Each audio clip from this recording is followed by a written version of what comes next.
The Monster Hunter train, specifically the Monster Hunter World train, keeps trucking, and with people choosing to play it, at least on Steam, way more than Rise. A week ago, I jumped back into both so I could make a video on what was happening, mostly aimed at newcomers of the series. But what I saw in my comments was something I just could never expect. There was a lot of hate towards Monster Hunter Rise. Some fair opinions, some valid critiques, but a lot of blind hate from a lot of people. Many people saying it was garbage, many people saying it was just a worse game objectively, and many people saying that they never played it but knew it was trash. I didn't think the feeling towards Rise had grown to this level in what seems like a consensus, so I had to do something I tried to never do. I went to comments on other videos, and I saw, in more or less a similar tone, similar comments. I then checked Reddit and other forums and saw kind of the same consensus. And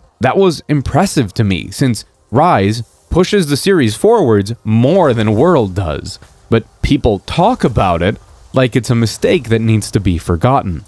And in case this wasn't obvious since we are on the internet, I saw a lot of things that are just factually wrong, like claiming that Rise sucks because it was designed for kids.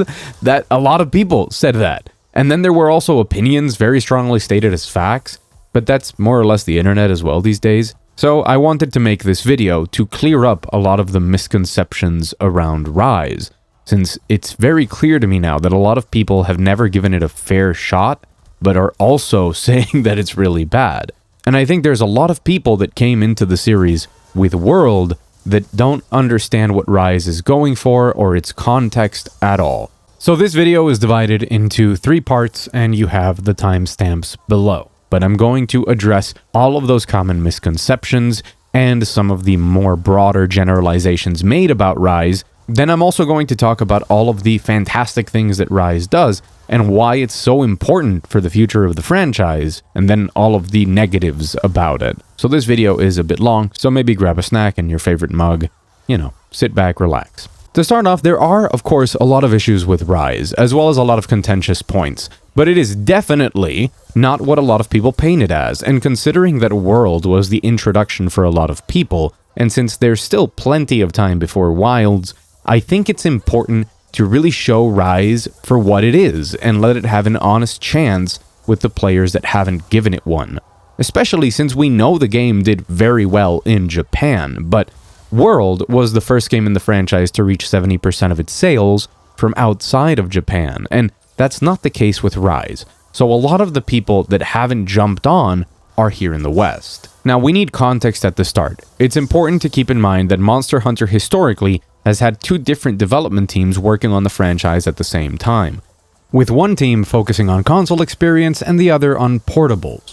That isn't always the case, since there's been more portable releases than console, and from interviews we can gather a lot of the teams cross over and work together on certain projects or aspects of the games. So how divided they are and how independent they work from each other has changed over time and varies. The only real console versions of Monster Hunter have been the original, and then Monster Hunter 2, which were released very close together, and then Try on the Wii, and finally World. And while we don't know how much crossover there was with Rise, we do know that it's the same team behind Generations and Generations Ultimate, and that'll become clear a bit later. So let's use that to jump into our first very common misconception. And these are things that I have seen repeated many times online. These aren't just funny one-off things.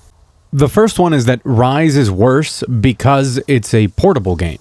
Now, this is coming from people who don't have that much experience with the franchise, where the portable team, especially by fans, is always the one to fix the problems. Monster Hunter only truly broke into the West with World, and that was a big gamble that they took to go out into a broader market. But the portable games were always the top sellers. The original game was more of a proof of concept that was pushed forward by the portable release. Monster Hunter 2 was seen as the waiting room for the next portable release, expected to be the good one. And that's what happened, because Monster Hunter Freedom and Freedom Unite are considered the biggest heavy hitters that truly launched the franchise.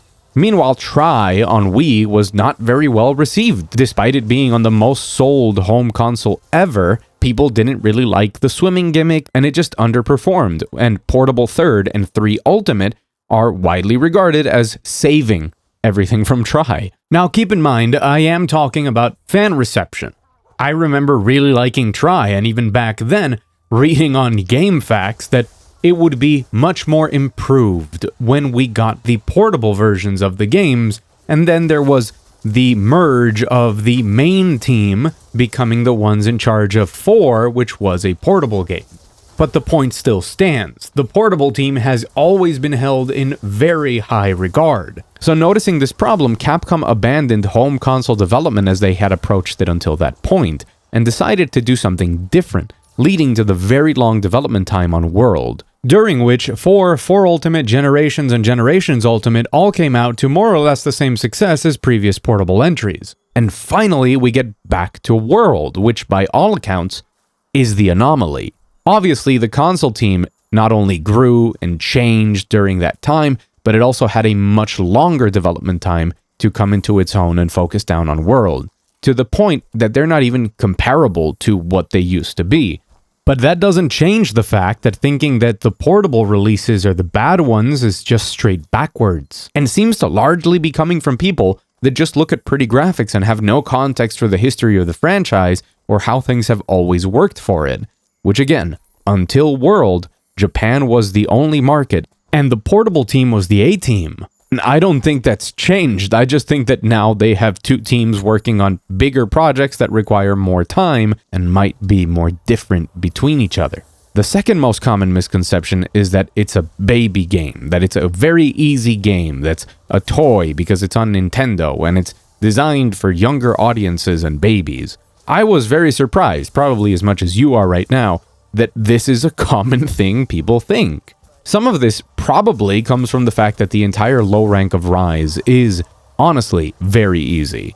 Monsters are pushovers, and while it all goes quicker than World does from a veteran's perspective, since, restarting in World can be a very long slog, it still feels like a long tutorial in Rise. I don't think it's a stretch to think that after the massive success of World, the team wanted, or was instructed, to make the game not as punishing in the early stages for new players, but it does result in a very easy first part of the game. However, moving into high rank and DLC content, and especially in Sunbreak, Rise is a very difficult game, and in my opinion at least, way harder than World. The funniest part is that for as many people saying that it's for babies, I saw a lot of people complaining about the opposite, and that it's very difficult to jump back into Rise compared to jumping back into World, because the relative simplicity and difficulty in World allows people like me, who haven't played the game in like 3 years, to come back and get into it without much issue. And I jumped back into the Master Rank endgame portion to play some of the final quests I didn't do on PC and farm some event weapons. So this is at the tail end, and I really didn't have that much of an issue jumping back in. But meanwhile, when jumping back into Rise after a 7-month break, I got my ass one-shot by monsters that are comparatively much more aggressive, with less generous timings, and way higher damage. All that while piloting weapons that have much more complex movesets. So yes, while it can seem for babies in its opening hours, Rise's real problem is the opposite. It's much too dense and complex to be welcoming for even veterans jumping back in. A great example, and something I'll talk about more later, is wirefall, which is the ability to spend a wire bug to immediately get up while redirecting your character after getting hit, and how it makes the game, quote-unquote, too easy. This is coming from people who didn't get too far into even base Rise, since believe it or not, this game is very well designed, meaning that wirefall was taken into account when designing monsters, and many of their moves punish wirefalling with a second, often fatal hit. You have to learn what moves you can wirefall, which ones will get you killed if you do, and which ones will get you killed if you don't. And for monsters that have that last one, you better not spend your wire bugs too freely when you know one of those moves can come at certain points in the fight. The third is that it's too arcadey, which is a word I myself use to quickly summarize some of the differences with World and Rise to people. But I've seen it used as shorthand for meaning simple and quick. So there's parts of this that can seem true and others that are not. Hunts in Rise and Sunbreak on average take about as long as World, around 15 to 20 minutes for arena fights if they aren't optimized. but the fights are faster paced, just not shorter.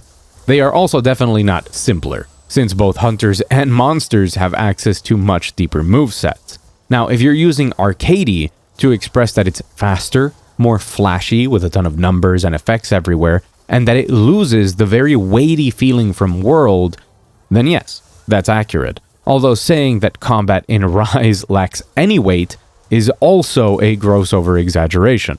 Monster Hunter World really nails the feeling of every single hit, and while that's not true in Rise, the big hits really do hit, much like they have always.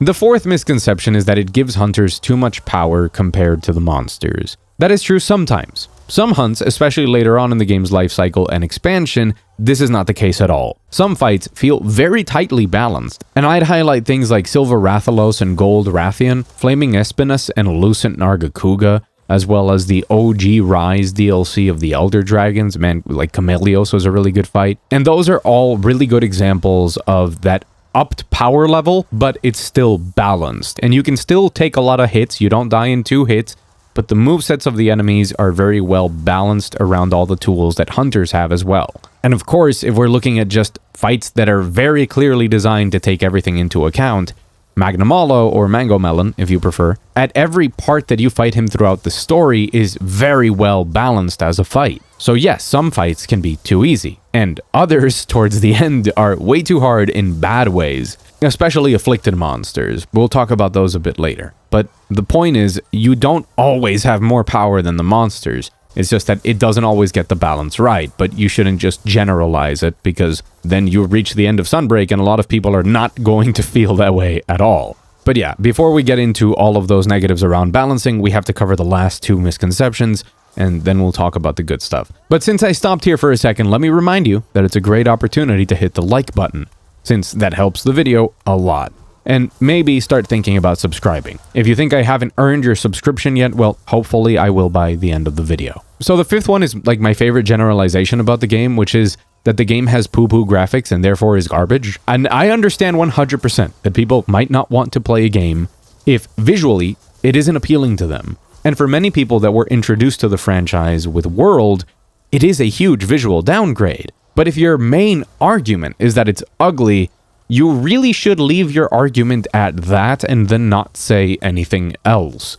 Don't say the game is bad because they needed to tighten up the graphics on level 3, because this has no impact on how good the game is, only on how it looks. And like I said, that's a big deal to a lot of people. To me, in a lot of genres, it can be a deal breaker, but I wouldn't just say the game is bad because it looks bad. But also, in the case of Rise, that's a really crazy thing to me, because despite being on Switch and then ported, and that definitely shows, saying it's a bad-looking game is a little bit of a stretch.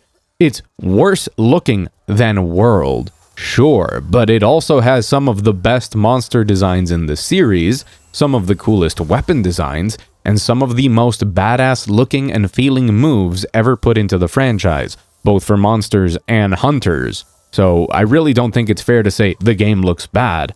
I think it's better to say it looks worse than World. And the 6th is almost equally as funny.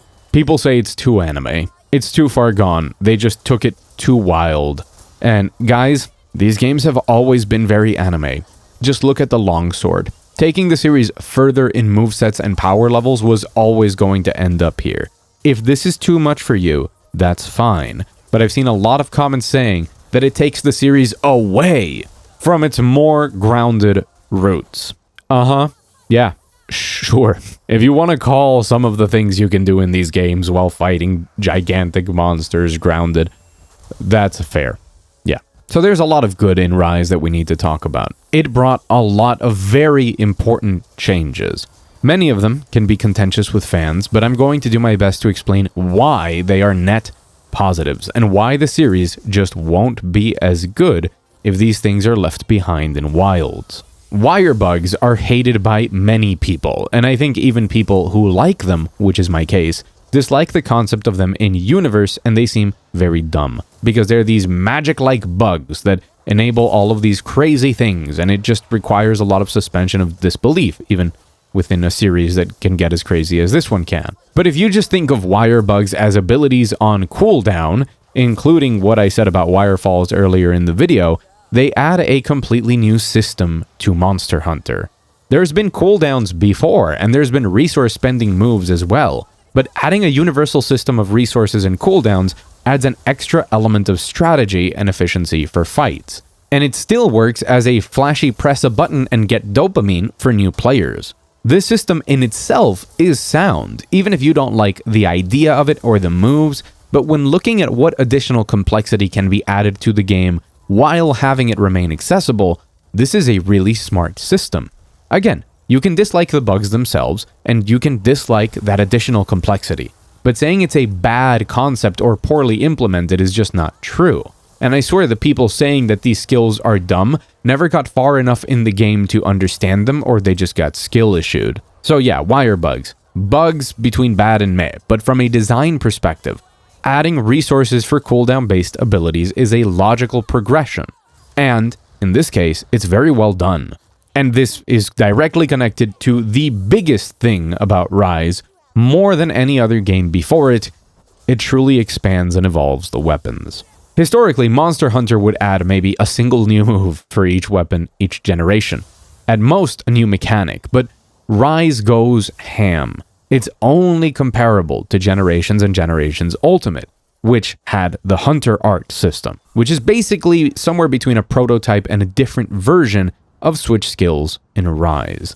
And I have to pause and explain for people that haven't played Rise or didn't get deep enough into it to unlock those Switch skills. So World is very clearly based off of the iterative systems presented throughout the main series, where each entry would give you a couple new tools and maybe a gimmick. But the main team that developed For You and Generations had a very different idea of how the series should evolve, and it's the one I personally prefer. Generations, taking into account the whole history of the franchise, including the often forgotten MMO Monster Hunter Frontiers, allowed players to customize their builds beyond choosing a weapon and kitting out armors and decorations. They added the ability to choose Hunter Arts. These would change your moveset and lead to very different styles of playing the same weapon. This meant that instead of adding more and more weapons, they preferred to offer players that loved an existing weapon the ability to rediscover it, tailor it differently, or keep it close to how it always has played. But this also meant people could play with weapons they've never liked before and find a playstyle with that weapon that fit in better with what they wanted, instead of the more rigid optimal playstyle that had always existed. It also adds diversity and goals for endgame, since different styles can favor different skills, meaning that depending on your Hunter Arts, your endgame build might be very different from someone else using the same weapon. The end result is more freedom, more player expression, and more things to hunt down and builds to discover if you want to have loadouts for everything. As always, people would make guides and spreadsheets and discussions on what is the optimal build regardless. And balancing all of this is harder than the systems from before, but in Generations and even more in Rise and Sunbreak, unless you're speedrunning, all of them are viable and, more importantly, fun. As a personal example, I have always hated dual blades. They seemed just a bit too limited compared to things like the charge blade, but also not as focused or useful as the hammer or the sword and shield. But in Generations Ultimate, I discovered aerial dual blades, a style focused on slashing the monster, popping into the air, and hitting them all throughout this loop. This fit in with a playstyle I wanted. It fulfilled my fantasy, where this added the option for me to dance around the monster with high DPS much more than what I felt playing the standard version, even if the identity of the weapon was largely the same. I fell in love with this, and going back to normal dual blades in World, I never touched them. I just didn't enjoy them the same. And thanks to the Switch skills in Rise, they brought back that aerial style. When going back to play a lot more Rise and World for this video, I ended up swapping a lot between normal and aerial dual blades. So when hopping back into World again, I finally learned to love the standard ones in that game. And I have similar experiences with a lot of weapons from Rise, which I now also love in their more basic forms. But I would love them more if I had the flexibility to play them how I do in Rise or in Generations. So, if this system allows for more playstyles, more builds, more hunting, And for something else that I've seen a lot of online, which is more discovery of weapons by people who didn't like them initially. How can we really say that taking this system away would be better for the game? Because it's more pure? Because it keeps weapon identities? Wouldn't it be more appropriate to ask that this system is better balanced and made around preserving those identities above all else, but keep the system? Maybe we could take away the crazier things like gun lances flying through the sky if you really want, but I don't think going back to standard, non-customizable moves is the way forward for the franchise. People like additions and changes that add variety, and we also like more complexity. Too much can happen, which I think is the case with Sunbreak, adding the ability to swap your movesets mid-combat, and that can be overwhelming. But adding more things to master is a positive in keeping the game fun and fresh for years. Two of my favorite examples of the Switch skill system are the Greatsword and the Charge Blade, because they show how things have moved in different ways. Iceborne introduced the chainsaw for the Charge Blade, where for an already complex weapon, now you could use your resource to power the blade into a spinning buzzsaw, and this was not in the base game of Rise, and people missed it. Sunbreak brought it back, a bit different, but the weapon needed it, since it was one of the weapons where Switch skills were not as transformative or playstyle defining as others. And of course, what happened? Now, the two main endgame playstyles for the weapon are focused around either the Big Boom Elemental Discharge or Chainsaw mode, and they are in fact different builds. For Greatsword, which did have some good stuff in Rise, with Sunbreak they introduced Surge Style, which completely changes the slow, heavy positioning based moveset for a much faster and mobile moveset around 3 swings that lead into the iconic final slashes. This means that the identity of the weapon is still centered on the big meaty slashes, but now setting up for them is through carefully planning your initial moves, thinking about where you'll end up and where the monster will end up by the time you're ready to start the final slash. To me, this is much more dynamic and rewarding than the traditional Greatsword, which demands intimate knowledge of monsters and positioning to set up. Here, even if I screw up, at least I'm dealing some damage and doing cool moves, even if it's not optimal and I'm still missing my big final hits. Which, by the way, this Surge style is mathematically inferior to the traditional style of Greatsword when it comes to damage output. But who cares? To me, it's fun and allows me to finally get into a weapon that I could never get into before, and maybe later on, I decide to learn the standard moveset. Isn't this whole thing just better? And this repeats for so many weapons. As an Insect Glaive lover, I've always had issues with the weapon, and I felt like it didn't flow as much as I wanted. But Sunbreak gave Insect Glaive amazing buffs. It now accommodates the aerial style, adding the ability to gain extract through aerial attacks, and finishers for aerial style that require precise positioning. It also accommodates a more grounded style, and a mix of both. And it adds further decisions for the weapon with the type of Kinsect you equip, with Powder Kinsects adding a ton of comfort for farming by adding healing to you and your squad, as well as some extra burst damage, and Assist Kinsects that facilitate your extracts and add damage to parts of your combo. And I don't want to lose that. As an extra additional note, it's important that in World, all of your weapons look more or less the same. And Rise continues a series tradition of making all the weapons more unique. And that's also a really important part for me of these games. I like that my dual blades can look all of these different ways, from swords to axes to claws, and not just very basic forms of them with a little bit of a monster added to it. But that's just a bonus thing. But for all of these positives, Rise does have a lot of negatives. The difficulty curve being too easy and then too hard, and how overwhelming Rise can be, have already been covered. But another aspect is that it is indeed very counter-heavy. A lot of the mastery of weapons revolves around taking advantage of counters or using invincibility frames, and that does constitute an important change in how hunts flow and where your attention goes. It can also get a little overly chaotic, with a lot of crazy skills going off at the same time, but I'd say less so than some people say.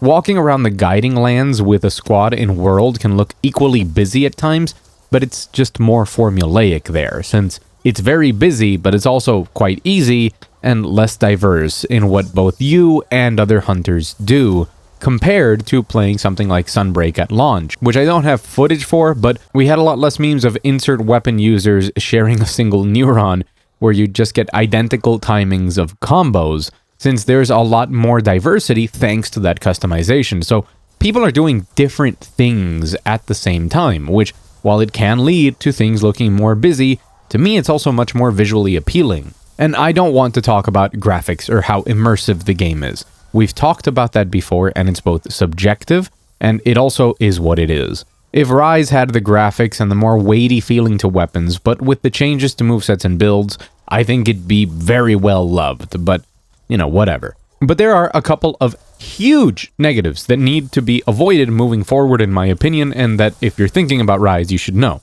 Firstly, the Rampage, which is a mini game. If you've never seen it, I'm not going to go get footage for it because it's horrible. But it's basically tower defense, and it's clearly something the teams have been trying to get right for a while. Just look at all of the Zora Magdaros and things like Kolvataroth in World, and it doesn't work. It's annoying, and we don't like it. Or maybe some people do. Please let me know your stance on Rampages in the comments. The other one is Spirit Bugs, which are a horrible decision. So in Rise, when you start a hunt, you can collect different bugs throughout the environment that buff up your defense, your damage, your health, and your stamina. And honestly, I don't like it. I don't think many people do, because if you want to waste time getting them, you do get buffs. But if you don't, you're just going to be more underpowered than you should be when taking on the big monster. I think hunters should leave at peak performance. You should be the best you can when you enter the mission, not need to collect a ton of bugs on the way to somewhere. So yes, the entire Spirit Bug system I think is a miss. But the biggest complaint about it has to be the endgame. It's terrible. Sunbreak brought both a more traditional endgame with master rank monsters and a progression towards the risen elder dragons, but it also brought afflicted monsters and investigations. A completely separate system that has you fighting monsters with an extra mini game where you must target certain parts of them and manage a debuff, and they all deal very high damage, and also the monsters can explode. It's just overall not very fun, and adds too many changes to the core dynamic of hunts to be such an important part of the endgame that requires so much grinding of these monsters specifically. It also looks really dumb. Thankfully, today, most of it can be ignored, since most of the best armor and weapons come from the additional DLC progression added to Sunbreak, which aren't afflicted monsters. So you can follow a more traditional progression and only dip into afflicted monsters from time to time, or once you're fully endgame ready, making them less of a pain to deal with. But a lot of the systems in Sunbreak are well thought out, and the idea of adding a whole separate system of hunting all sorts of monsters in a brand new tier, and tying the parts from these hunts and only these hunts into an additional progression for weapons and armor is kind of cool. If the goal is to add a final side-ish treadmill that's really long and gives you a reason to just hunt a lot of stuff, it's solid. It makes all monsters more or less valuable, so you have a reason to hunt down even the most basic monsters, and it does add further customization and flexibility through the Curio system, which is the system tied to the afflicted monsters and their parts. But honestly, it'd be great if afflicted monsters weren't overly bursty, looked dumb, and added mechanics that many people just don't want to engage with. The issue was always how can they justify the monsters being worth hunting again? So I guess they added this, but I think most people would have preferred if the reason was the same, which is that they have like a mutation/virus, but they just made those monsters harder, slightly tweaked, but no area zones to explode, no red goop, no nothing, just stronger monsters. But it's a severe letdown, because you do need to engage with this in endgame to max everything out, and it's a huge bummer. But these negatives don't mean you have to throw the game out or ignore it, just because it has some bad parts and it's different from World, since at the end of the day, this game plays differently, but it's tremendously satisfying at its best, and very fun at its worst, and that's in large part thanks to all that added flexibility, customization, and complexity that they bring to all of the weapons, even if it doesn't always nail balancing those out with all of the monsters. Which, by the way, there's a lot of monsters in this game, and a very large amount of awesome, diverse monsters, and not just flying dragon. A lot of the new additions and a lot of the selection put into Rise is just awesome. From Mango Melon to Malzeno to Raknakadaki and Almudron and Tetranodon, my boy, my dear boy. And the selection of returning monsters is also really good. So don't downplay Rise. Don't listen to people that have clearly not played it just say that it's bad for dumb reasons like the ones I've listed. It's perfectly fine to criticize it. There is a lot to criticize. And you can, of course, subjectively just not enjoy the game as much as Monster Hunter World. They are very different experiences, but that doesn't mean that one is objectively worse than the other. Rise does indeed keep pushing something that started in generations, arguably a little bit before that, in how the series would evolve, in giving hunters more control over their movesets and adding more diversity into everything. And I love that idea, and I don't want that to disappear. And if it sounds interesting to you, you should probably play Rise. You should know that the beginning of the game is very slow, and it takes a while to even unlock the switch skills so that you can test out those different playstyles and see how much they truly impact the gameplay. But I think it's very much worth it.